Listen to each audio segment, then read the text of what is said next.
దేశవ్యాప్తంగా ఈ ఏడాది సాధారణం కంటే తక్కువ వర్షపాతం నమోదయ్యే అవకాశం ఉందని భారత వాతావరణ కేంద్రం ప్రకటించింది.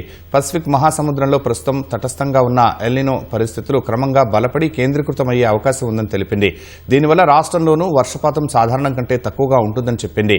మొత్తంగా చూసినట్లయితే జూన్ నెల వర్షపాతం సాధారణం కంటే స్వల్పంగా అధికంగా ఉండే అవకాశం కనిపిస్తోందని వెల్లడించింది. తెలంగాణలో ఈసారి కొంచెం భిన్నమైన వర్షపాత డిస్ట్రిబ్యూషన్ ఉండే అవకాశం కనిపిస్తుంది.